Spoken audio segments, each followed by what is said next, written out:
The flights that fly through Australia land in fly through Los Angeles, so we're extremely lucky to have him visit here.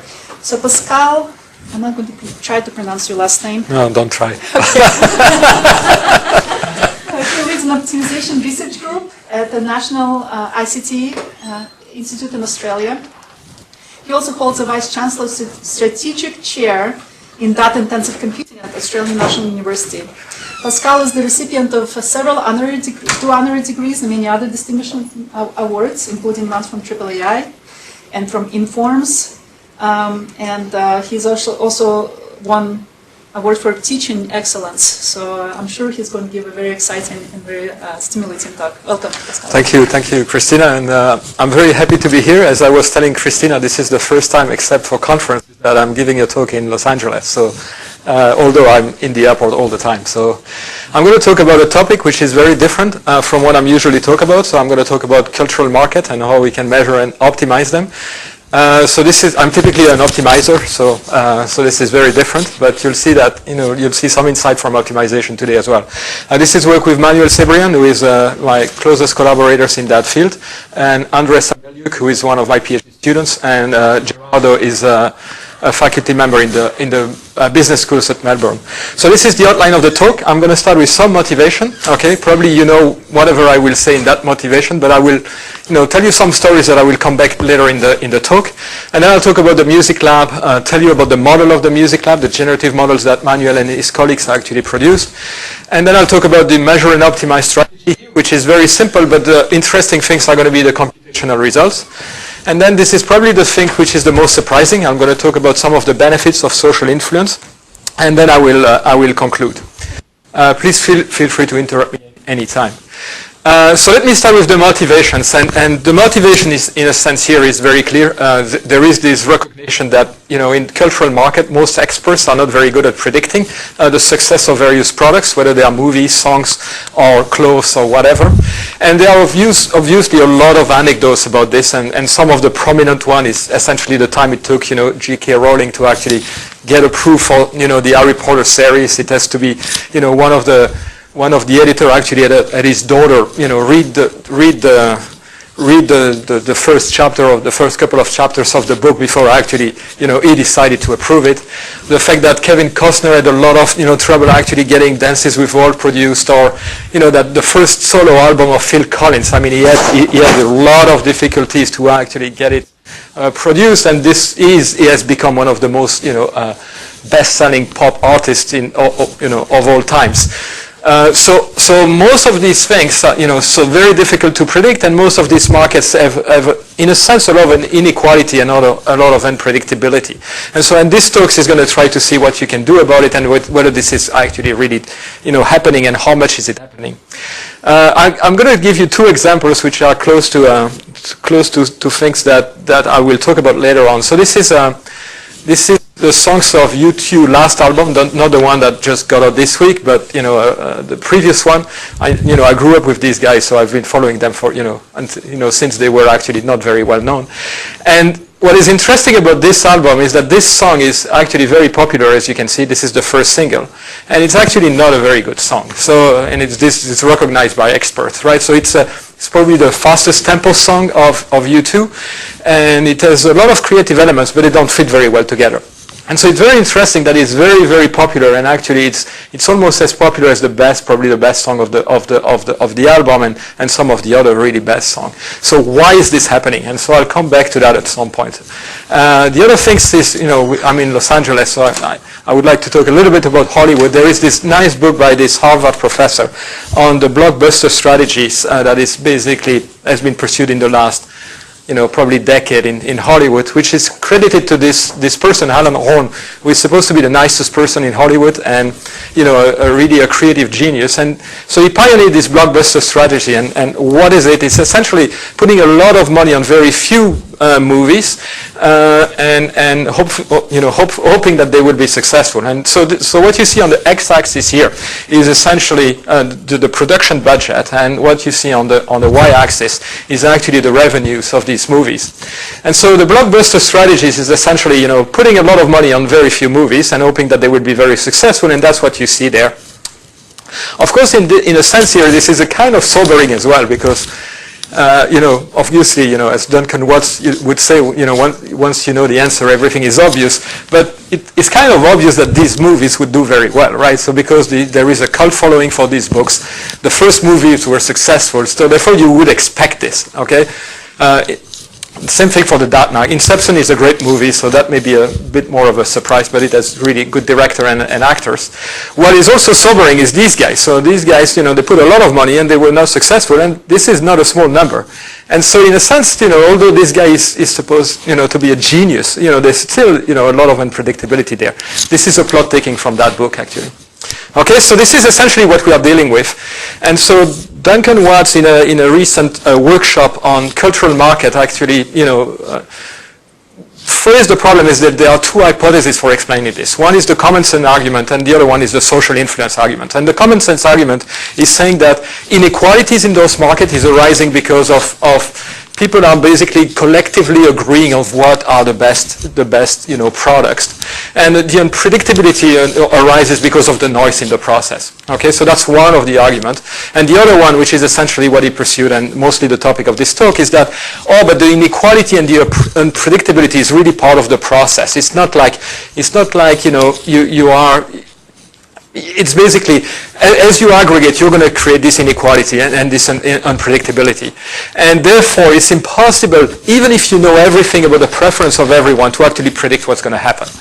And so what Duncan and his colleagues did was actually trying to verify that by creating this music lab, which is really a seminal work, and so which appeared in Science in 2006. And so what they did was kind of computational microsociology, so making this huge experiment with a lot of people, but virtually. And I'm going to use a couple of slides from essentially their papers to illustrate what this music lab is and what people experience when they actually do these experiments, because that's going to crystallize the ideas.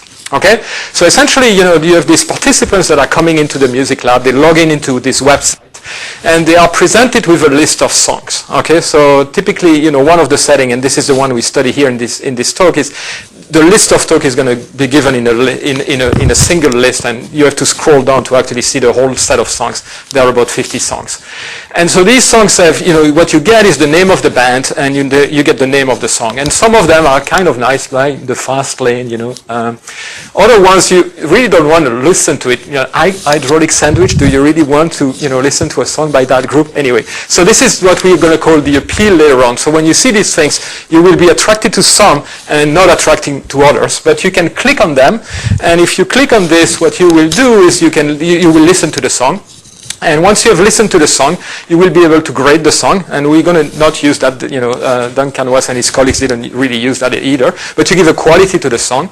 And then afterwards, you can download the song or not. And so this is very important, because if you actually download the songs, it tells you that, these people really like the song. And I'll come back to that later on. But this is a step when you can keep the song forever or not, or just ignore the fact that you have listened to the song. Okay, so that's basically the music, the process that people go through. Now, these people, these participants to this music lab, they are basically they basically enter one of 9 words. Okay, so and these words are basically independent of each other. Okay, so 8 of them are going to be social. There will be some social influence in them, but they will be isolated from the other words. They are kind of parallel words that exist without talking to each other, right? And so when they go there, they will have some information about the other participant, but only in that word, such that you can actually see what is happening in these words. Think of them, parallel universe, right? And you're trying to see what is going on. And then some participants are going to go to a very lonely places where actually they don't talk to anyone, they don't know that anyone else exists, okay? And so in a sense, you will be able to compare what happens here and what is happening in the other worlds, okay? And so essentially, the 2 conditions that I talked about is the independent conditions. That's when you go to the moon and there is nobody you can talk to, and you cannot talk to anybody. You have no information at all. And the social influence condition, where you have the ability to actually see how many times a song was downloaded by people inside your world, people which have been allocated to the same world and have actually downloaded the song. So this is the information that you get there. So this is a very weak social signal, but it's a social signal. And what we want to do, essentially, what they wanted to do was essentially evaluate the strength of that signal and how it influenced different people. Okay? So one of the things that they did in the paper is measuring the variability in the market shares of the different songs in the different worlds.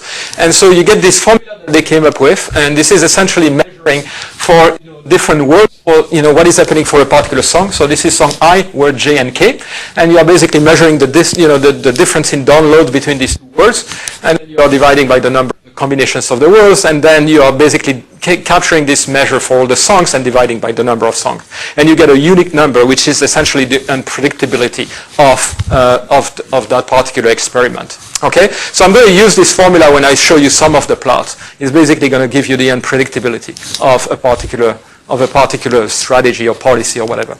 Okay, so what I'm going to do in the next couple of slides is give you some of the conclusions that Duncan Watts has presented in a workshop last year, and because at the end of the talk I will want to revisit some of them. So it's, I selected some of them, not all of them, and rephrased some of them, but most of them are the conclusions that he had in that particular talk.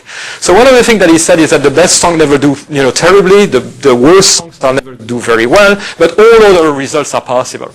And so we'll come back to that, but this is one of the things that, and for various strategies, but essentially this is something that we'll revisit at the end. These two things are not very controversial at this point. And so one of them is that the individual decisions are affected by what other people do, and that there is some impact collectively as well.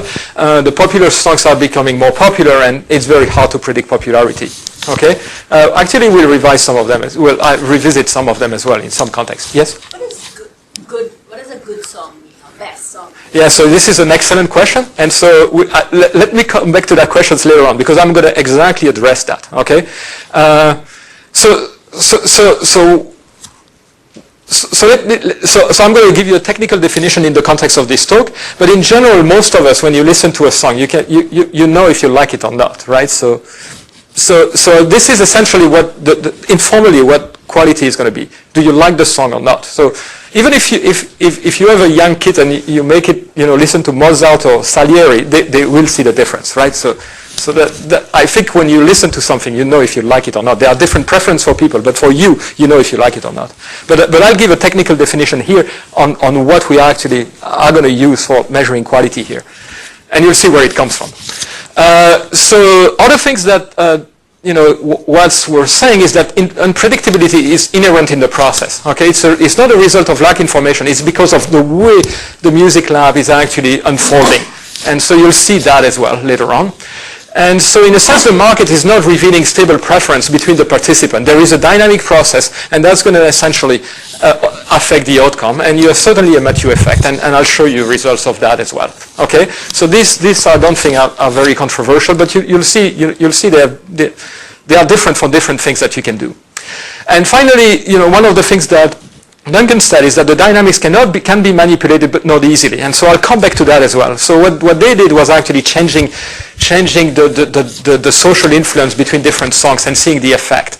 But we are going to do something very different from that, and that's going to give us some very different results. And finally, this is probably the last slides that summarizing these results. Is basically what he says is that quality matters, but on average. You can't predict for one particular world, and once again, I'll come back to that. And finally, this is a very good observation. If individuals are not very distinguishable at the beginning, they may have a very different outcomes at the end. And once again, I'll come back to that. So a lot of these, so I'm going to explain a lot of these things when I show you the results. So that's why I'm kind of giving you a preview right now. Okay, so what did Duncan want? So Duncan wrote a very nice book, and in his book he's saying, okay, so we can't predict, so we should forget about predicting, and we should use this measure and react strategy, which basically means follow the market. Yes? Sorry, so the different worlds, I didn't quite get that. Is it every world starts off the same with no songs downloaded, or do they manipulate and create different worlds? So in a sense, so create these 8 words, okay, and there is no download. at that point, at the beginning. So they're all the same, they have no download. Assuming that you have 20,000 participants, okay, so the various participants are going to be split out equally in between these worlds. And now they are evolving in this world completely independently. And when you display the download in the social influence condition, they will show the downloads of this world, which can be very different from the downloads in that world. And that's where you're going to see unpredictability in a sense. You may have many more downloads for a song in this world than in another one. I mean, this is the hypothesis that they were looking at, right? And what they observe is that, yes, there can be really very, huge difference between these songs, okay? So does that, yeah, clear? Any other questions on this, on the setting? The setting is really important, all right? So if you don't understand the setting, we should not continue. Sets of songs are the same. Yeah, sets of songs is the same.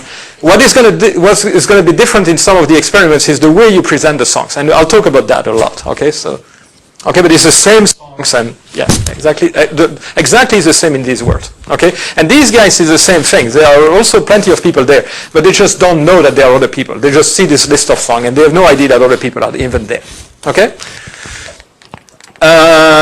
Yes, good. So and what he was saying is that we should, instead of actually trying to predict, we should just look at what the market is doing and then infer what we should be doing and react to that. And he used a very nice example, which is the Zara's, the clothing company. And what these guys are basically doing is every year they're looking at what the big firms are doing, the high quality prestigious firms are doing, seeing what products are basically very trendy, and then because they have a very flexible supply chain, they actually produce this product that they know are working, and very quickly they bring them to the shops and they can sell them better, and then they produce small quantity. If they continue to be successful, they produce more, or they produce other product, and they have been very successful in the past. Okay? And so that's what he's basically arguing. And what we're going to do is actually, look at these strategies as well, but, using some actually refinement about this measure and react. Now, I actually didn't learn about Music Lab from that paper. I learned it from a paper that Manuel, one of my best friends and co-authors on this work, told me about the Music Lab. He was repeating, you should look at this, you should look at this. And he gave me his papers on this. And his paper is actually presenting a model of the Music Lab, which can generate, essentially what is happening, but, using a generative model. And the model essentially classifies the various aspects of the Music Lab in terms of basically 4 things. The appeal, the quality, and I will come back to what quality is, the visibility, and the download. The appeal is simply the names that you see there, right? Parker theory, that looks interesting, right? The sandwich there, not so much. So that's the appeal of the song. You quantify that. The quality is the inherent quality of the song, and I'll tell you how we can approximate that later on. Then the visibility is essentially when you see this list, people are naturally attracted at the top, okay? So they are not going to look in the middle initially. They are going to start like this, okay? So the ranking here of these songs is important, very important, okay? And obviously Christina has worked a lot on this, and I'll talk about that later on. But this is important. And then the downloads is going to be this information, the social influence solution.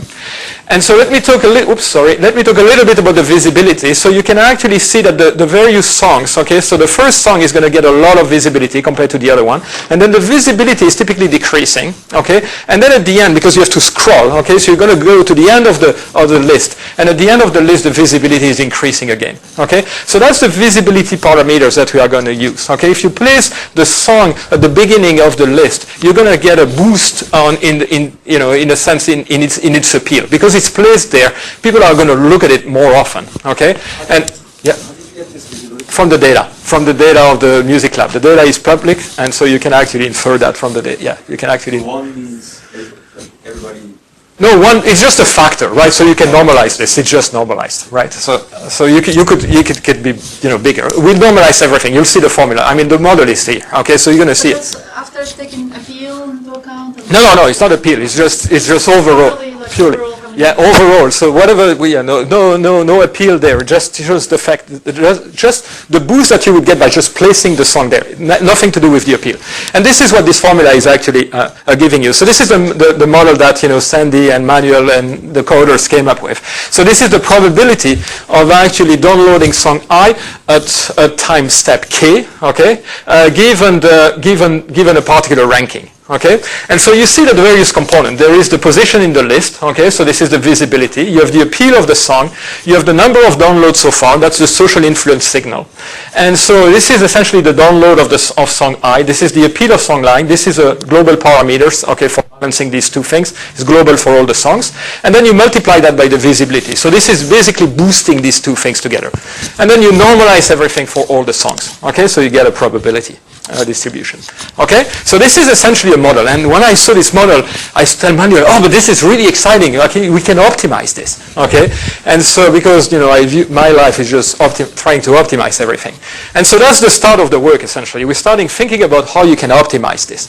Okay, and so because social influence for me is like, okay, that's something that I can use. Okay, so this may be very this is another way of viewing this.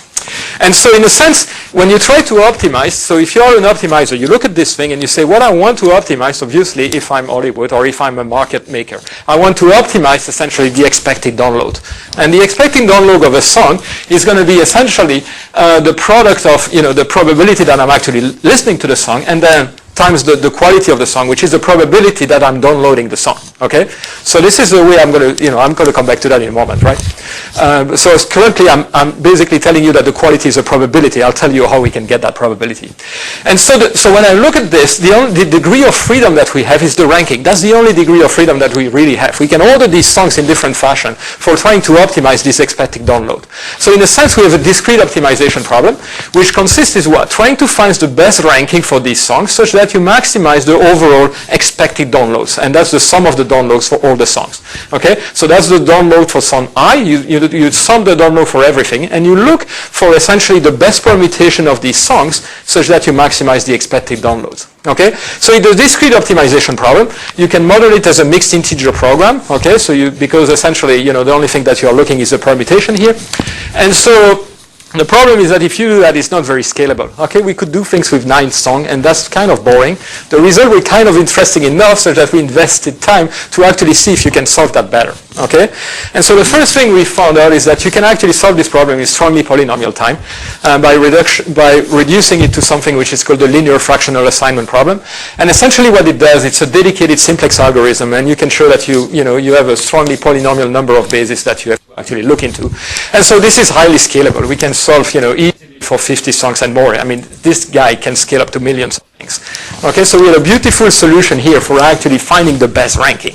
Okay, and the key idea is typically what you do is you have a bipartite matching between these two things. You have the songs there and the position, and you have to find out where a particular song is going to be positioned. And the linear fractional ranking is based on 2 numbers, the Cij and the Dij. One is called the cost and the other one is the weight. And the only thing that you need to do is essentially put the expected downloads there for a particular song I, and this would be the expected the probability of actually downloading. If you have these 2 things, you can reduce to the linear fractional assignment problem, and you can solve this in very, very fast. Okay, so we knew how to optimize this. So these rankings would change based on the number of the D, the download card, right? Yeah, it's going to change. It changes all the time based on the D. So if you come back to this thing, okay, so this is what is going to change over time. Okay, so the downloads are going to change over time, and therefore every time somebody has downloaded a song, okay, so what's going to happen is that you can look at this problem again, and you may have a different ranking that you have to explore. So will the solution, the optimization, depend on whether it's D or log D? I mean, you're assuming here people are responding to the number of downloads, but they could be responding to some other functional form, like yes. So in a sense. Yeah, so it could be anything, right? So essentially most of the results that I'm going to present today are based on this model, but we can generalize to a lot of things. So we are generalizing to logic function and so on. It's going to... But if that changes might affect the ranking. That change may affect the ranking. Obviously, if you tone down that signal, okay, so it's going to be different, okay? But we are currently, all the results that I'm going to show you today are being generalized to, logic functions and things like, functions that people use in marketing and things like this. But what we wanted to do at this point, just using, look at the music lab, and this is what is reproducing really well the data of the music lab. Yes?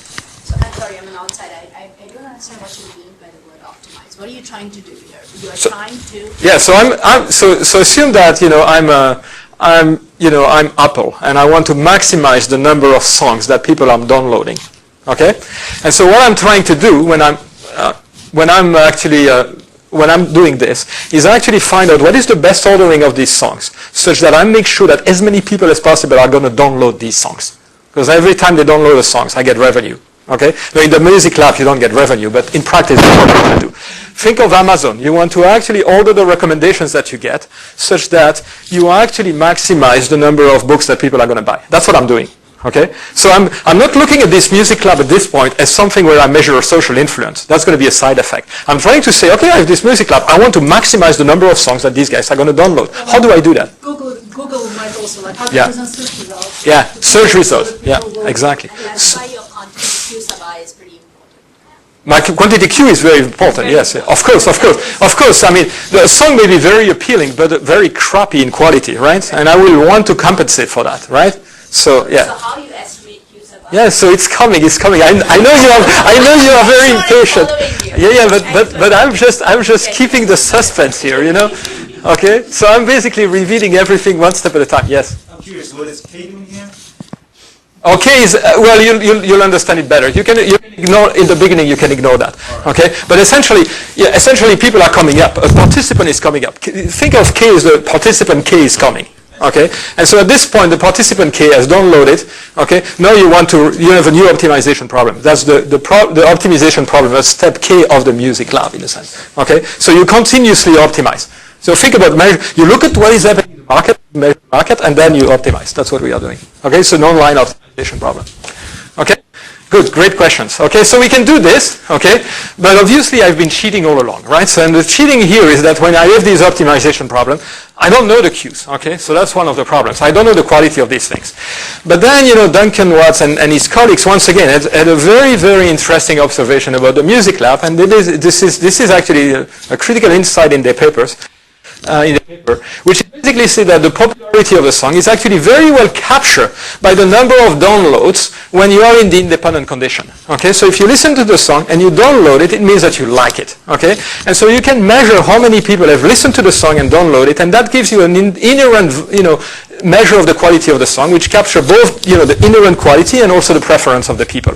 So in a sense, we can evaluate for the music lab, and this, the data is there, so that you can find the quality of these songs. Okay, and obviously I don't have it at the beginning of the experiment when I do that, but I can actually, I'll show you how we do this, but you can assume that we can actually recover this. And so the basic idea is that you can actually get this quality to a Bernoulli sampling process. Okay, so you basically make people to listen to these songs, and you see how many times they download it, and you get this estimation of the quality. Okay, so you can do that. You can do that either at the beginning of the of the experiment or during the experiment, which is exactly what we do. Okay, and so this thing, if you do this sampling, so the limit, the mean is going to be QI. Okay, and what is very interesting is the variance. The variance is QI times 1 minus QI. And this is really interesting because, if you put a 1 there, the quality of the song is top. The variance is 0. If you put a 0, this is 0. So that means that the song which have extreme quality, either very good or very bad, okay, the quality is going to be recovered very, very quickly.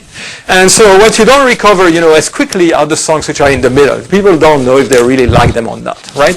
And so this is what this variance is nice. So you recover the good songs very quickly, the bad songs very quickly.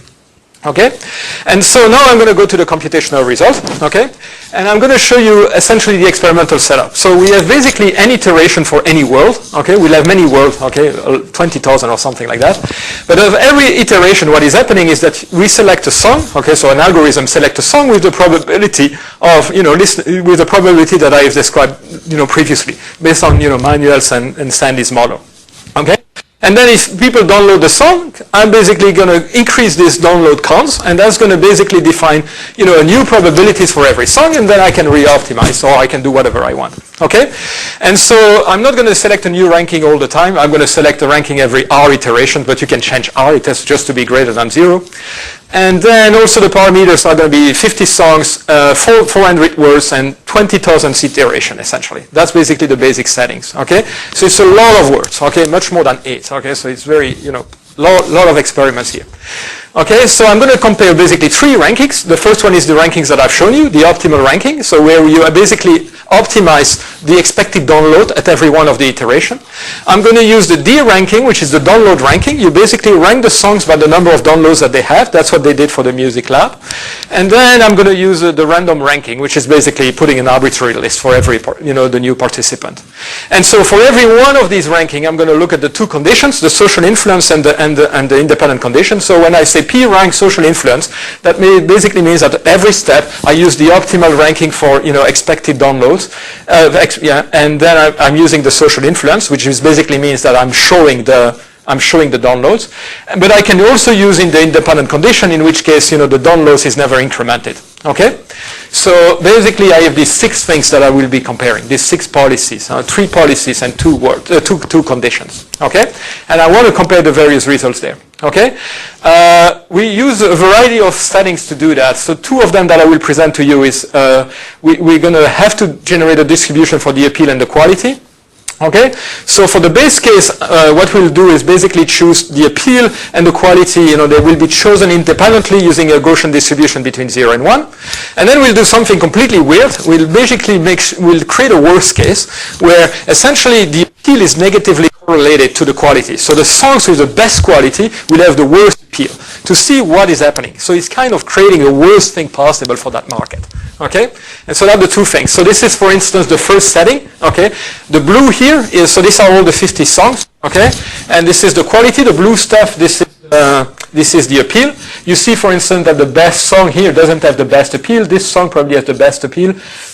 Actually, probably, yeah, maybe not. But it has a better appeal than the best song. So these 3 songs are going to be interesting later on. You see the worst song there with a great appeal. Okay, but this was basically generated randomly using this distribution. Okay, this is the worst case appeal. You see the best song there. Okay, very tiny appeal. You see the worst song there, best appeal. Okay, so we'll look at that setting. Yes. Is this like a simulated experiment? So it's like yes. No, we'll simulate. So this kind of change the names of the songs to make them unappealing. No, so in this particular fix, we won't run the experiment. Right? What we're going to do is run the model. Right? So we have the probabilistic model. So we're going to put these numbers inside the probabilistic model and run this probability. We are simulating the equivalent of the experiment here, right? So it's a simulated world. Okay, it's not the real. It's not the real. It's not the real. Voilà. It's not the. No, it's not the physics. But exactly. We took the model. Okay, the model has been fitted to the music lab in a sense. The model has been derived from the music lab, and we are plugging this distribution onto it. Okay. Okay, good question. Great question. Okay, so this is essentially so the first thing we have to do is measure the quality, and what we do is typically we have a very small, tiny sampling of the set of songs initially. I mean, maybe 1 or 10 songs in the experiment, and then what we do is essentially reinforcement learning. As we go along, we look at how many songs has been downloaded with respect to the number of things that have been simulated, and then we compute the new evaluation of the quality. So as the experiment is progressing, we constantly refine the quality of the various songs. Okay, so inside the formula that I've shown you, this thing is also changing all the time at every steps. Okay, so even if you download the song, you have more indication the quality is actually decreasing, and therefore you have a change in the quality, and we optimize with respect to those qualities. And the first thing obviously that I'm going to show you is how good these qualities are, and so these are plots that are telling you for the various ranking and the various conditions how good we can recover the quality. We basically measure the square differences between all the songs, the square differences between the quality of the song and the estimated quality. And what you see here is essentially that you recover quality very, very quickly. And so this is very interesting. So you can actually get the quality of these songs very, very fast. And obviously the best, you recover them most quickly in the independent conditions because you have no bias. Okay, you don't change the order of the list to actually influence people, and therefore this is actually the best metric to actually recover the quality. That's the insight that Watson his colleague had. Yes? You say quickly, but the number of samples controls it, right? This is the number of samples, yes. So, but you need thousands of. No, actually, you even here you don't need very many samples. Yeah, so this is 2,000. Actually, the only thing that we do is we initialize with 10 samples, 1 samples, and yeah. So, but as long as, so this is like what? This is like, yeah. So, but So this is a long tail where you... This is samples, but people can vote in multiples, so you can actually get 2,000 samples from like 1,000 people. Oh, yeah, very different people. Yeah, this is what you have. This is very different people. You don't ask, yeah. Oh, yeah. So then let me show you the expected performance of the various rankings. So this is the expected performance for the independent condition. And so what you see there is the random ranking, this is the download ranking, this is the optimal ranking. And what you see here is a substantial improvement once you are actually optimizing. And so what you get there is about 100% improvement of quality once you actually use the ranking between these two guys. You see that there is an improvement of the optimal ranking compared to the download ranking. Okay, but this is what you see there. Okay, so when you start playing with this ranking, which is basically using the visibility, you have substantial improvement. What is interesting is what the social influence is doing. So this is this plot now. So this is the same ranking, but using the social influence. And what you see there is basically a couple. This is using both the visibility and the social influence, obviously. And what you see are a couple of interesting things. First, there is a substantial improvement compared to not using social influence. Okay, and then you see also that the difference between the various ranking is in absolute terms is increasing. You also see a significant improvement in the number of downloads. It's about 50% in this particular case. And so when you look, you move from here to there, and there is a big improvement, a very substantial improvement here. And part of it is visibility, part of it is social influence, and the two are cumulatives. Okay, so and obviously here the social influence is already using the visibility, and is actually the visibility is so this is actually social influence plus visibility. So they are the two things together there. But you see a significant improvement in the expected number of downloads and the significant difference in the quality compared to the random ranking and the download ranking for this guy. If I come back there, this is getting a very significant difference between the two, like 20%. Okay. So this is interesting. So you can actually optimize these things and have significant result. It's not like 2%. It's major result. Okay. So you get just a repeater. You get 2.5 times as more downloads. Yeah. Exactly. Which is substantial, right? So if you go to Hollywood and you say you can boost your revenue by 2.5, that's pretty good. So what am I showing you? So this is the worst case. I'm going to show you the curve for the worst case. And so if I didn't tell you, they look really similar as these ones, right? So they are very, very similar. They have roughly the same scale. And remember, this is the worst case. The best song has the worst appeal. And mostly these things look very similar. The same process when you use similar social influence, the same impact of visibility. The only thing that is really different is that you have 20% less or 30% less download, because essentially you have to recover the fact that the appeal is not as good. Okay. But I'm going to show you some other plots where you can see why this is happening in a moment. Okay. Now this is the unpredictable. Yep. So it will just take longer. You need more samples for people to recover the online quality, because it's not the online quality. You get quality in the same speed. What you don't get is the expected download. So you will see what is happening. But essentially, it takes longer to actually get the best songs at the top. So so what is going to happen in the process is that the best songs will get downloads, because because we're going to position them optimally, right? So we're going to give them a lot of visibility in a sense. We're going to try to do that. So the best songs are going to get some of this visibility. The visibility is going to compensate for the appeal. So they're going to get the download, and progressively, but it's going to take a long time. They are going to and then the download is going to increase, and then they will emerge at the end. Okay. But with a caveat that I will show you in a moment, okay? But the best songs will take more time to emerge, but they will emerge, okay? And because we do this optimal ranking, but right? But overall, you get less downloads because not as many people like. Yeah. And so this is the unpredictability also. This is very surprising, right? So essentially what you see there is, this is the download, this is the random, okay? So under the independent condition. And this is the random and the download in the social influence. And you see what, Watts as his colleagues have, experience in the music lab, significant increase in unpredictability once you move to social influence. What is interesting here is that the P rank has almost no increase, very little increase in actual unpredictability. This is the base case, okay? So in this particular case, this is highly predictable, okay? Once you optimize, it becomes highly predictable. This is the base case once again. Now, if you look at the worst case, okay, the condition where the appeal is negatively correlated with the quality, then you actually have more unpredictability, and I will explain where it comes from in a moment. But it's still, less than this one, and I'll discuss that, and I'll discuss the relationship between these things later on. But in a sense, if you are under reasonable circumstances, you don't necessarily have to increase unpredictability. It really depends on what is happening with the quality and the appeal of your song. It's not an inherent process it's not inherent to the process of discovering what are the good songs. And so I'll come back to that later on. And so these are the plots that I find the most interesting. So this is what you're going to see on these plots. On the x-axis, you have the songs, okay? And they are ordered by quality. So the best quality songs are on this side. And this is the number of downloads by song, okay? Expected, right? Expected downloads. And so what you see is that in the D ranking, the best songs here, so this is the best song in the D ranking. Okay, Each point is a different world. well, this is the aggregate over all the world. Okay, so every point here so every point on this one, there are about 400 points there, right? So these points are telling you how many downloads in every one of the worlds. Okay, so there is a point per world for every one of the songs. Of course, a lot of them are basically on top of each other. So this is the worst song here is essentially never downloaded, or almost never. Okay, and what you see here is this is what Duncans and his colleagues has actually said. The results here for the best song can be anything. It can be very low download, or it can be high. It can be actually a blockbuster. These songs can be almost as they are big hits as well.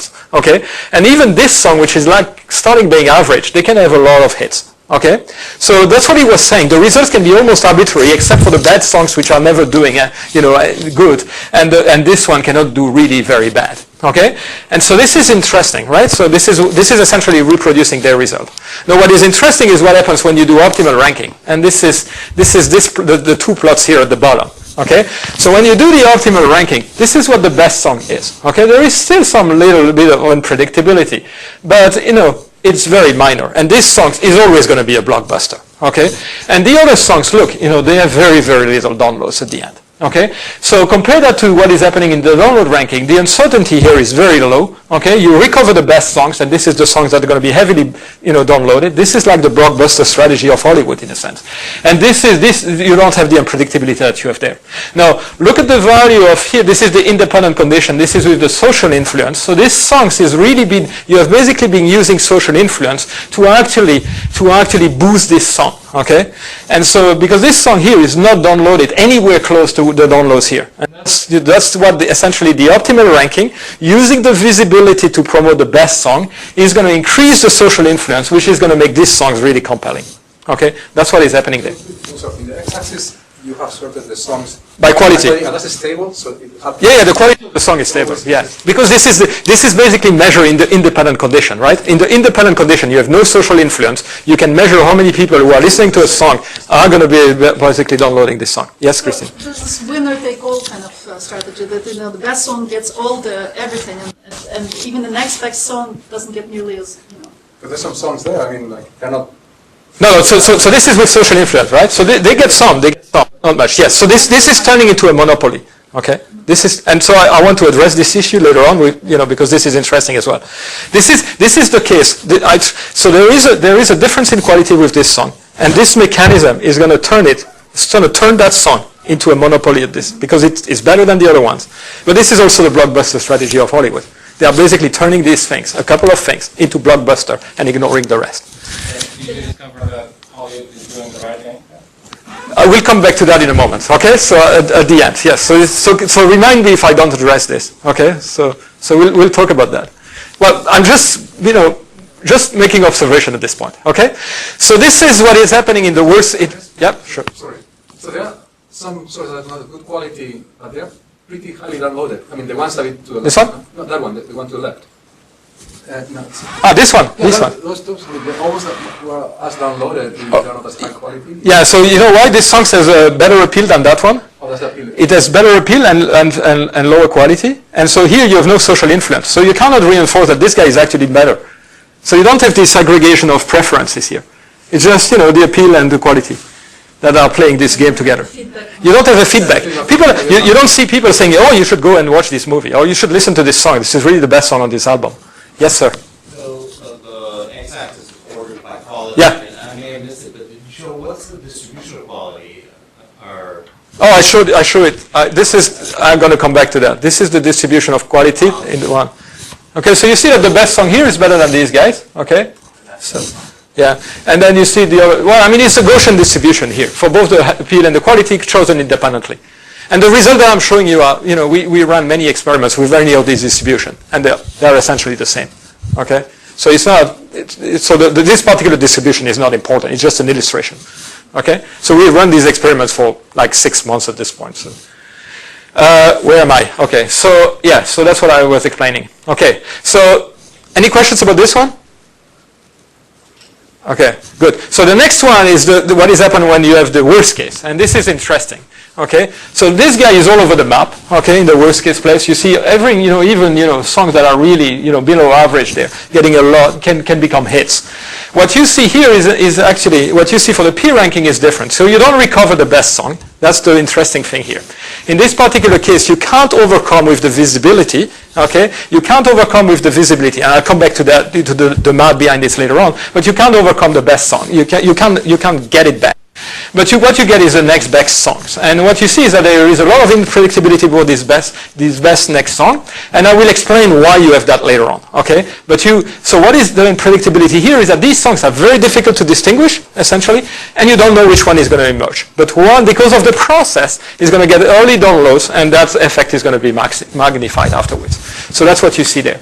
Now, you see that the difference between these two things is that this is really shifted to the right, and I actually isolate the next best song because you can't recover that one. Okay.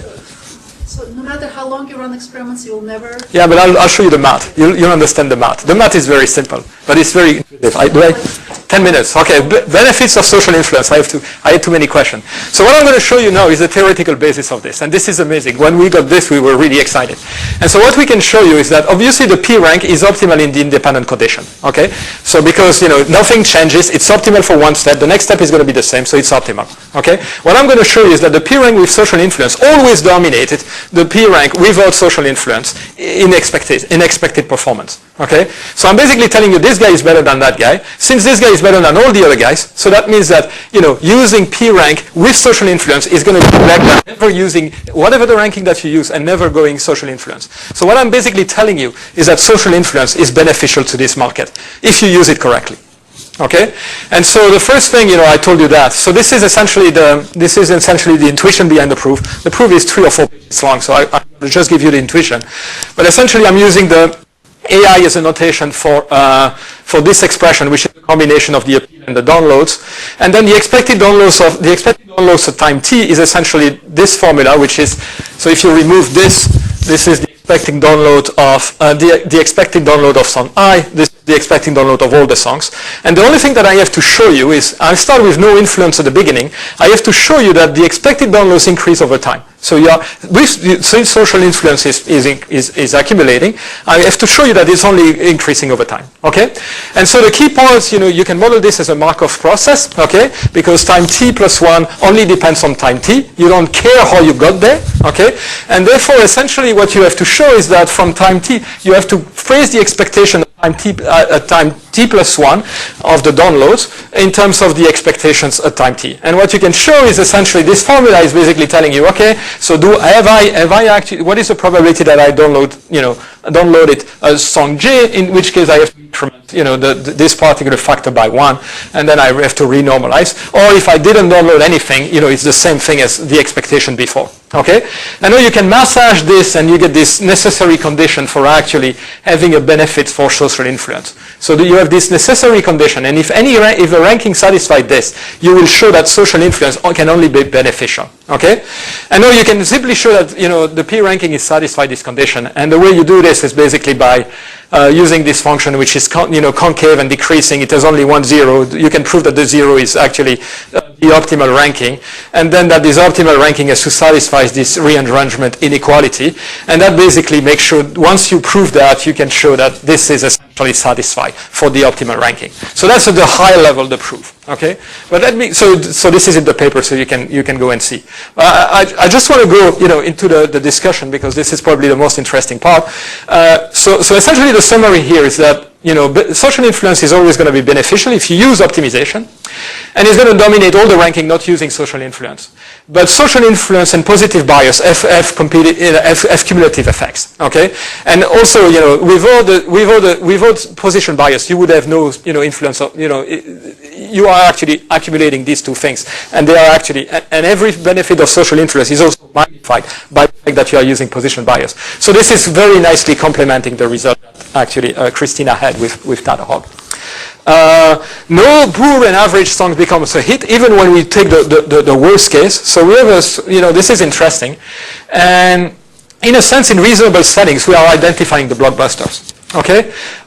So one of the things that I want to discuss is unpredictability. Unpredictability for me is not necessarily bad. I'm an optimizer. What I care about is expected performance. If I have a little bit more unpredictability, yeah, so be it. Okay? So in a sense, you know, I don't view necessarily unpredictability as a bad thing. Of course, I would like to avoid it, but you know, this is the cost for expected performance.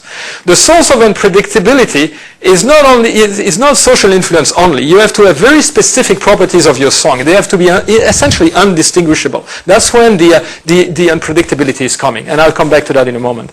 And so essentially, when you optimize, you get this very interesting thing where you can start predicting when you will have unpredictability, when you won't have unpredictability, because you can build this dominance relationship between the songs and the appeals and the visibility. And I want to show you the math here in a moment. It's very simple, right? So you can miss the top quality song, okay, basically because there is a mismatch between appeal and quality.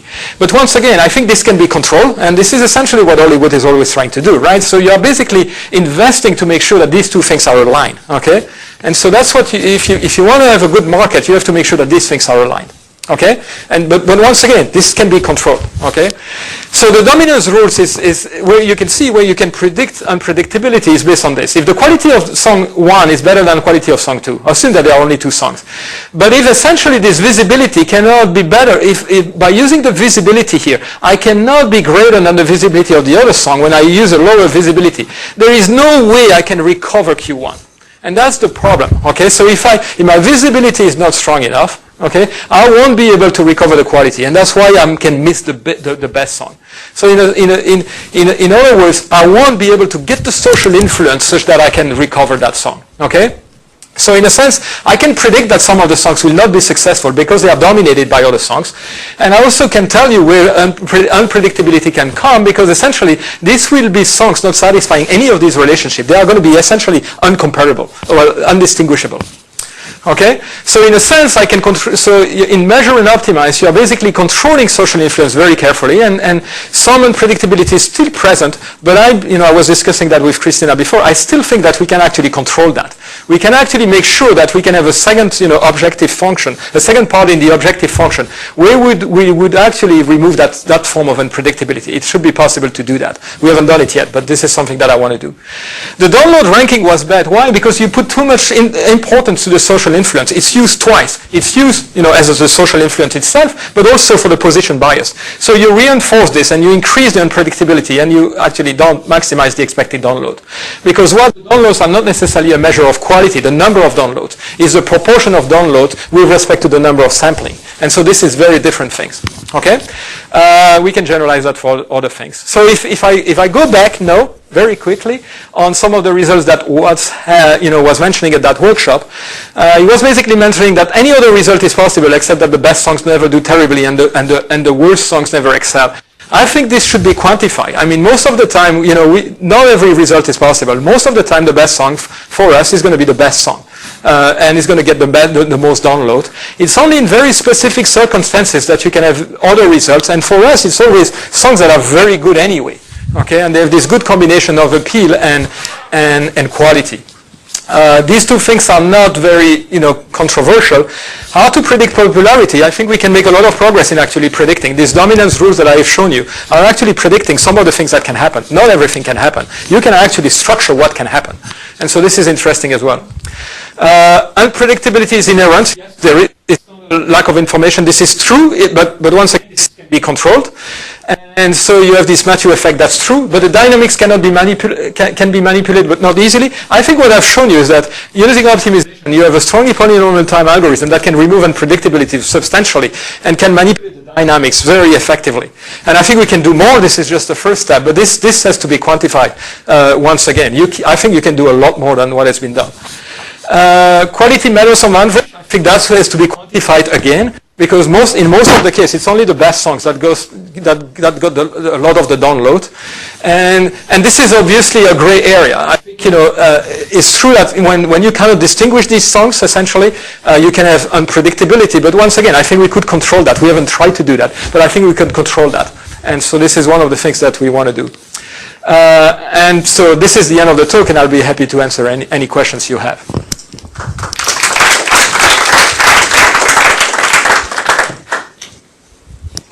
Yes?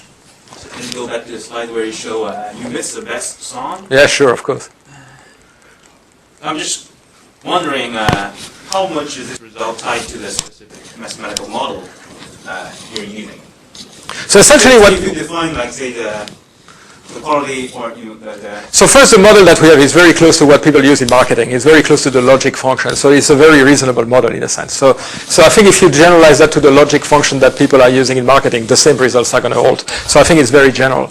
I think the reason my sense is that the results are robust. We'll have to test that in other settings, and that's what we're going to do, obviously. But I think they capture something which is inherent to this process. Now, there are limitations to the model, right? So the model is a one-shot experiment. Real life is much more complicated, right? So, this is an evolving market and so on, and this is part of the work that we want to do as well. Okay, so we want to complicate the model. In a sense, at this point, I think we understand this music lab model that I've shown you here today reasonably well. We have to look at more, complicated settings and see if these results will actually carry over in more complicated settings. So in a sense, I think this is robust for the kind of model that we have, but that model is not representing real life, right? So it's representing it's a very interesting model because it gives you a lot of insight of social influence and position bias and things like this, but it's still a very tiny model of reality, right? And so I think what it would be interesting is to see how far you can get model of reality and get these experiments on real, on virtual labs which capture more of reality. So it's a good point that you are making. But in a sense, I think they are robust in the model that we have, but the models in real life are more complicated. So your guide to Hollywood makers would be to align appeal with quality and then use... Yeah, so I think, to tell you the thing, I think the blockbuster strategy is essentially what is discovered by this algorithm. So this algorithm is actually telling you that the best way to maximize profit is actually promoting the best things. And this is intuitive mathematically, right? So if you look at this thing, if you can position the best songs at the top, it has the best appeal. You will always download this. This is how you maximize appeal. Now, in practice, here we are assuming that people are also downloading one thing. When you can download a couple of things, you have more choices and so on. So we'd have to generalize that to that. But I think this blockbuster stuff is actually pretty good. One of the things that they don't do very well at Hollywood, that's coming back to the first thing, is actually measuring quality. I think there is an issue here, which is when you saw that slides here is, and once again, I'm not a music critic, so movie critic, so I have no clue about these things. But this movie obviously were not very good. So why are they very good? Why don't they have better ways to actually evaluate the quality of these things? Why don't they use a measure and react things? Hollywood is based. Some of the choices that they make, they basically decide on the first weekend what is going to be successful and what is not, and then they just don't push them. So maybe there are better ways to actually find out the quality. Sometimes they do that, right? So some smaller movies, they promote them to more and more theaters as they go on. But this is where they actually miss. They miss the quality of the market. So, but this strategy seems to be kind of validated by this experiment. So what about the YouTube thing that you had? Oh yeah, so that's a good point. So why do you think this song was? Why do you think that this song was actually is so popular after this talk? It was a good song. No, it's not.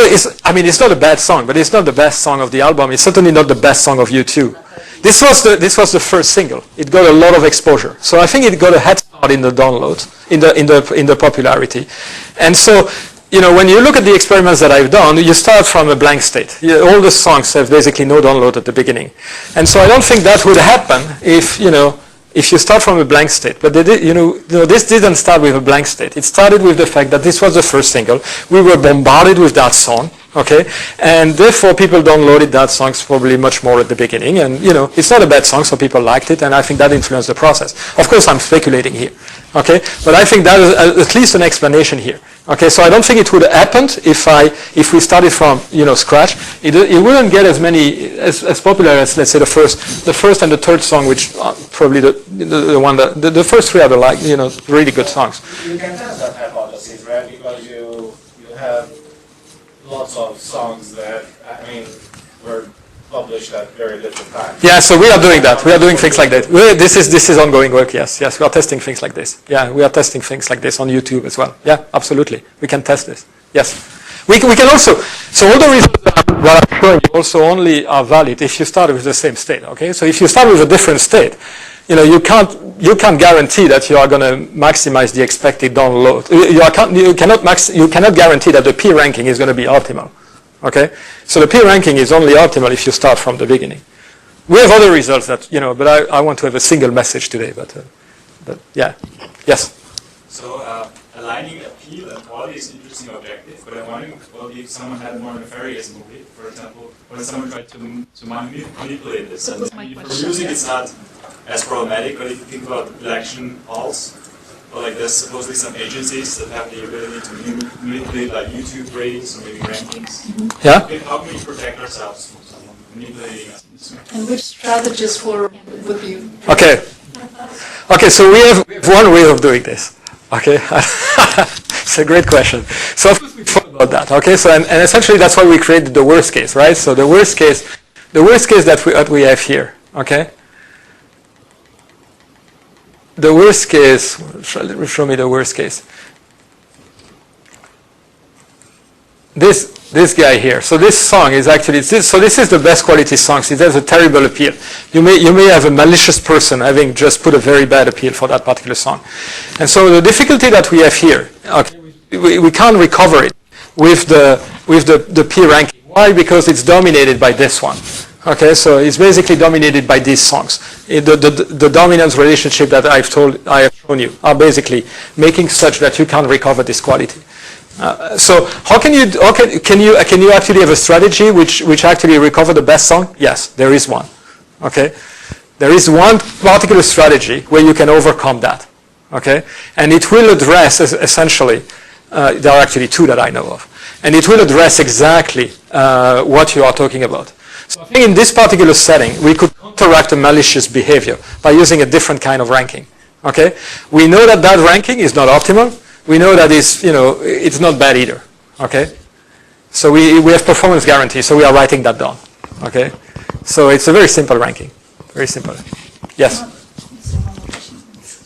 It seems like all of these strategies, like policies, has to require kind of a global, Yeah, but you have it, right? So you have it. I mean, iTunes knows everything. Yeah, but in some cases, like in Google Ads, something they get paid for the advertisement, so their interests are not actually maximizing the. No, but if you want to maximize, you can weight the optimization project, the problems that I've shown you. You can add another weight, right? Which is the value of the ad. Okay. The real complication with the Google ads doesn't come from the fact that you have, let's say, a price for clicking, and it may be different things. It comes from the fact that you have a limited budget, and you want to exploit the budget of everything. Right, so that's where the complication is. But these techniques could be applied to that as well. You just have the optimization problem is going to be more complicated because you are only compensated by the number of clicks up to a certain point. After that, people don't pay for it. Right, so there is a limit to what. There is a certain budget that people, you don't show the ad or you don't, yeah, essentially after the budget is exhausted, you won't show the ad anymore. Yeah, so this is what is complicated in Google stuff. And Google stuff, it's not, there is also a lot, the scale of the problem is bigger. I'm not sure the problem is polynomial anymore. So I think that's the difficulty, because you have these additional constraints. And that constraint is gonna make everything difficult. But it's also a good constraint because it's gonna reduce the unpredictability. But I'm not sure you can scale as well as we can. Thank you, Okay, Pascal. thank you.